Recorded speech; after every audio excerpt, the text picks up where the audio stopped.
So it's dinner time. It's despite being February, we're here in Southern California, so weather is beautiful, and you got to eat, right? We are steak and potato people. It feels like a steak and potato day on this holiday weekend, so that's what we're doing: steak and potatoes. I am by no means a chef or even a cook, but I do enjoy cooking. And again, if you're the stay-at-home parent, really both parents should be able to cook a little bit, but it's kind of my job to make that happen. So usually I'd have the girls in here helping me out, but they're doing their thing. Steak and potatoes really is not very hard to make. I have discovered over the years, after just a few rough attempts in the beginning, you can make a steak just as good as any steak joint out there with just a little bit of effort. And it really doesn't take very long, really doesn't take very much work. We're going to get into it. And we start the potatoes first. The steaks really only take 10 minutes to cook on the grill. And so you need to kind of gauge things and figure out what's going to take the longest. A nice baked potato in the oven, which we're going to do right now, you need to start that first. Get that going. It's a set it and forget it. Once you start the potato baking, you can kind of start handling everything else as you go. Again, this is a really pretty easy meal to make. If you want to make some steak and potatoes for your family, for your friends, whatever the case may be, let's do it.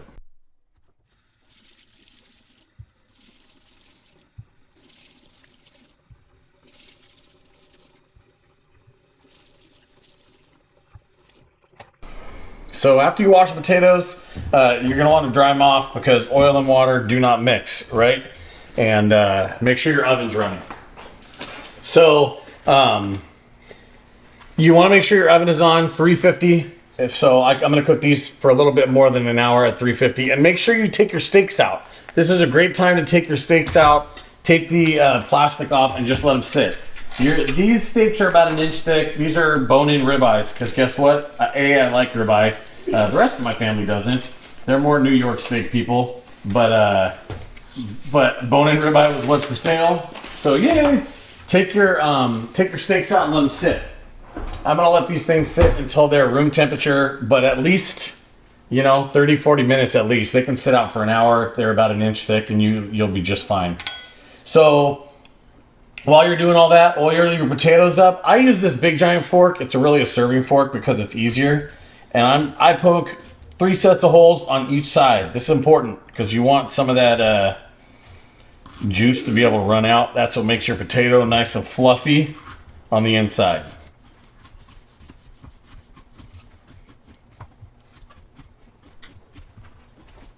I keep a plate here. I usually do a lot of this right in front of the sink, but that wouldn't be very fun for you. You wouldn't be able to see a lot of it. So make sure it's dried off because we're going to be putting oil and stuff and salt all over it. It's how you get a nice crispy baked potato skin. And I use gloves. And it's just my family, so they don't care. I'm into cooking with hands. If you're not into that, I don't know. If any bacteria is going to get cooked off anyway. But it certainly makes it at least just a little bit easier for cleanup. That's really why they do it. And so just a little teeny dab of vegetable oil because a little bit goes a long way. You don't want to over oil your potatoes, right? And we're just going to rub the oil all around to make sure there's just a nice thin coat on there.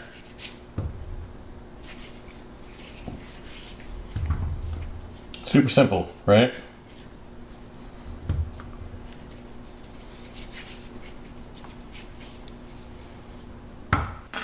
All right, we got them oiled. We got them all holed up. Now we're gonna use rock salt. So my family laughs at me. I do a lot of barbecuing and cooking, and I have a lot of rubs and spices, and I have multiple different kinds of salt. Sea salt, like heavy grain sea salt like this. Smaller grain sea salt. I have multiple different kinds of salt, and they give me a hard time because they didn't know that was a thing. And then after watching a couple of YouTube videos and a couple of chefs mention, oh, you need to have a bunch of different kind of salt. You have the salt that you keep on the table that you salt your food afterwards with, and then you have rock salt, and you have sea salt, and you have kosher salt. Kosher salts, there's a reason that you have all these different types of salt and what they do. We're going to salt the steaks with kosher salt. and we'll talk about that when that time comes. You're going to lose a lot of salt here. So if you're one of these people that's like, oh, I'm going to use every single ounce of, nope, that's not going to work. You're going to have a lot of this salt fall off. But once you have these salted on the outside, this is one of the things that's going to help crisp up your potatoes. We're going to stick them in the oven and they're going to go right on the rack.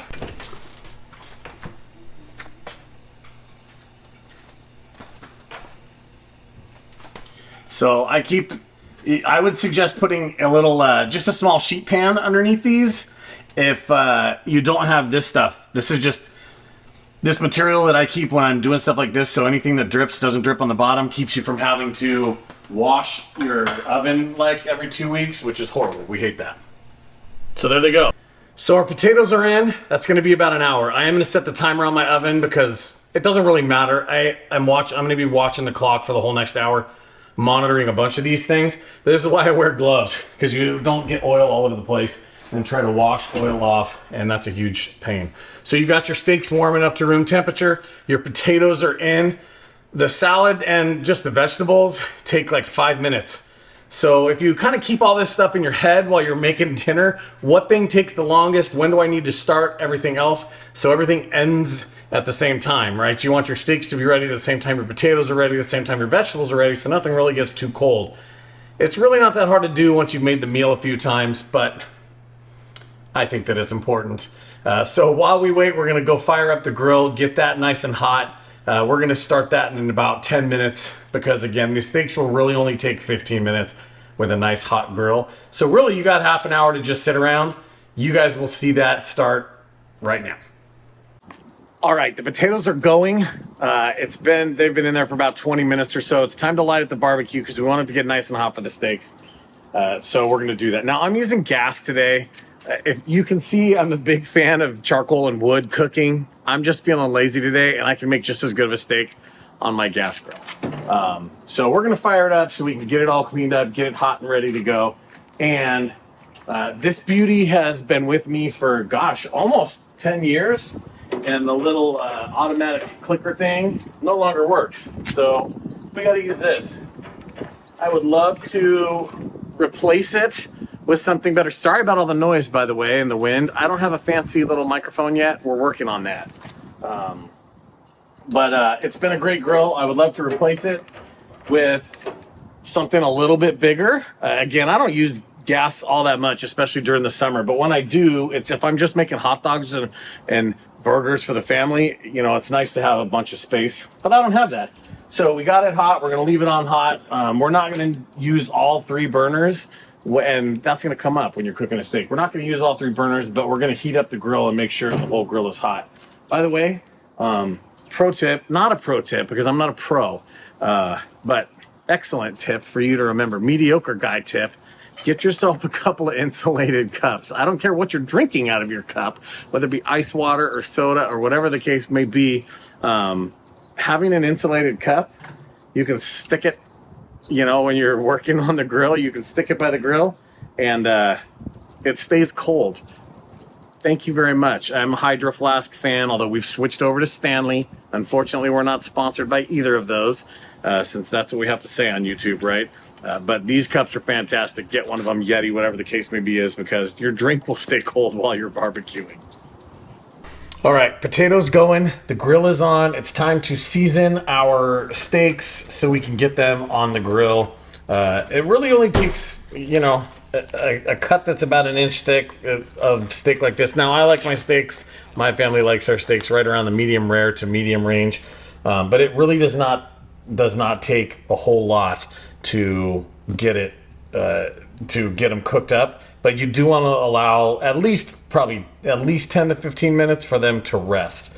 So we're going to use Diamond Kosher salt, a little bit of vegetable oil, and a little bit of black pepper, and that's it. We keep it simple. That's the best tasting steak around.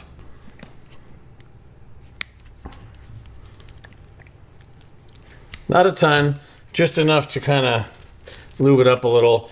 And you'll notice I have one glove on, one glove off. If you're gonna cook for your family and you're gonna cook proteins and things that you can cross-contaminate, you're gonna have to learn to have a clean hand and a dirty hand. Now we season from this high, not because we're, I almost said Emeril, right? Remember that guy, Emeril Lagasse, or Gordon Ramsay? But this is just the right way to do it, because if you season too close, you get one little thing of pepper, right? Season from about 12 inches high. It gets all over the place. You can pat with your dirty hand. Come in here with your kosher. Now, a lot of people make the mistake of under seasoning. Sure, you can add too much, but if this is an inch thick cut of steak here, and it can take quite a decent amount of seasoning. So I wouldn't worry too much about it, because some of it's going to cook off, some of it's going to fall off. But if you just put a teeny little bit, you got to remember, you're really only tasting the seasoning on the outside. Sure, the salt is going to make its way into the steak a little bit, but in reality, you're going to cut off this little chunk, right? And that little chunk has a whole lot of steak that's not seasoned in there. It's going to mix with the seasoned stuff. So don't be shy. Don't be shy with the seasoning. And after doing it a couple of times, you'll discover what you like best. Now, I mentioned a little earlier, I have tons of rubs, and I use rubs for lots of different things, whether it's brisket or pulled pork, even steaks sometimes, burgers, and you'll see that over the course of the channel as we cook together a little bit. But you know what? When it comes to steak, salt and pepper really is just where the money's at.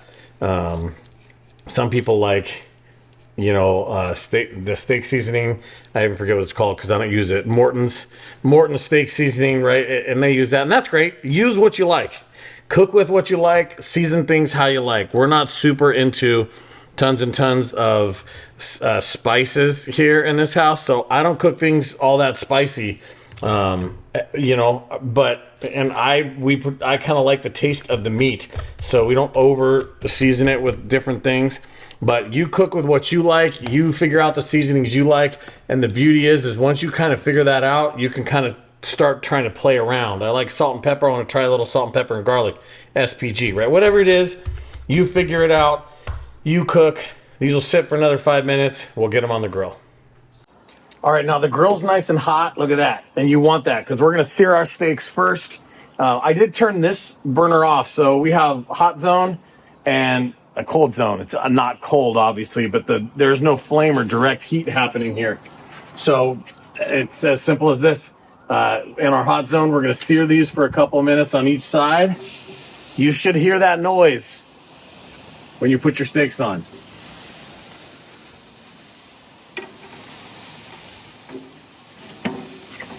And we're going to let it sear for 5 minutes on each side, and then we're going to move them over and cook the other side.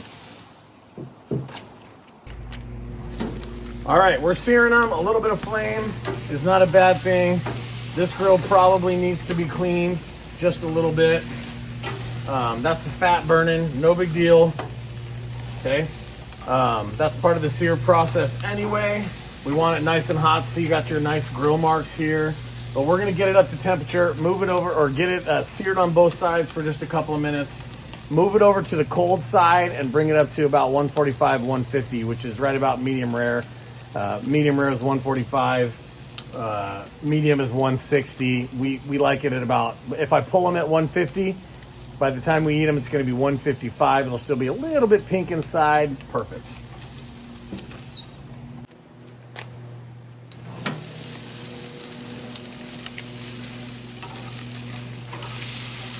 Now it's funny.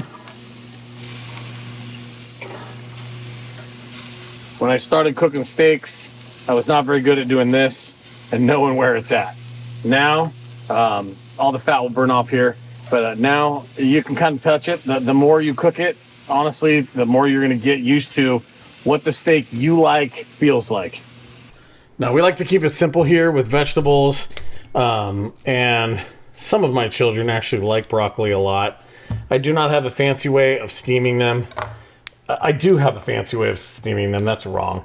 But to be honest with you, nobody in the family here cares.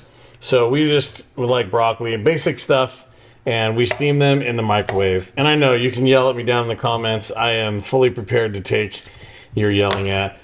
But to be honest, they taste almost just as good with a real quick basic steam in the microwave. We'll get some broccoli going here and make some salads. By the time the steaks and the potatoes come off, we're going to be golden, good to go. So we're also going to make the salad up here. I generally don't force my children to eat tons and tons of salad, because I'll be honest with you, it ends up being a waste of salad. They do eat the broccoli. But while we're waiting, we have just a few minutes left here before the crazy hits, because once the steaks are done and the potatoes are done, everything's going to start happening real quick. So we're going to make the stuff ahead of time that we can, and that includes the salad. This is one of the salads that I actually really enjoy. A restaurant around here makes something very similar to it, and it's just real basic. So we got our kind of baby greens here, and we're going to throw them in there. I happen to get organic, but that's only because it was literally the most cost effective.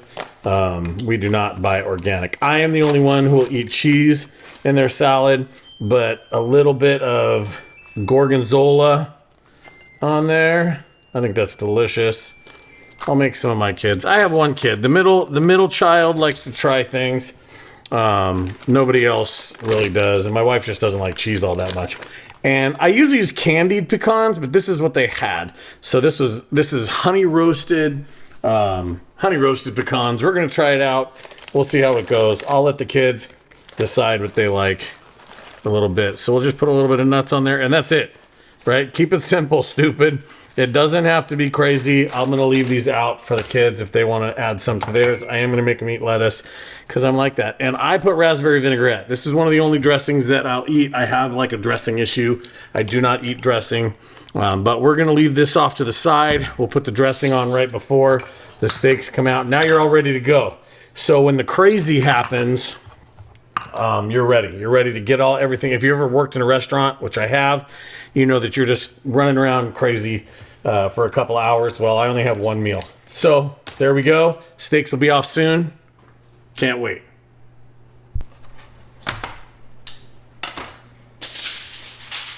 Oh, I almost forgot the crucial part here. So these need to rest for like 5 or 10 minutes, which is perfect.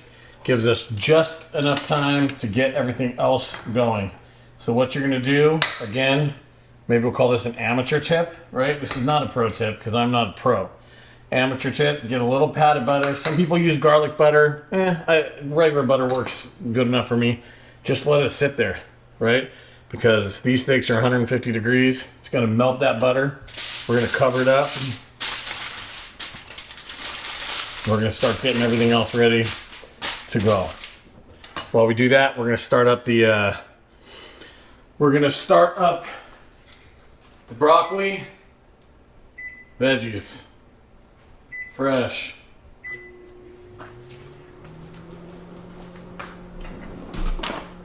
Get our wine poured, get our salads going, and that's it. And then bingo.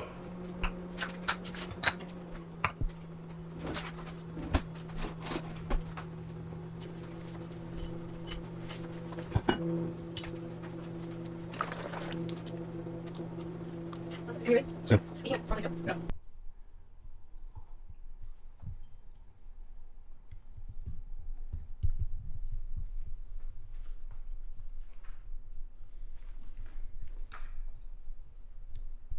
And that's really it. It only really takes an hour. If you're filming it, it might take an extra 20 or 30 minutes.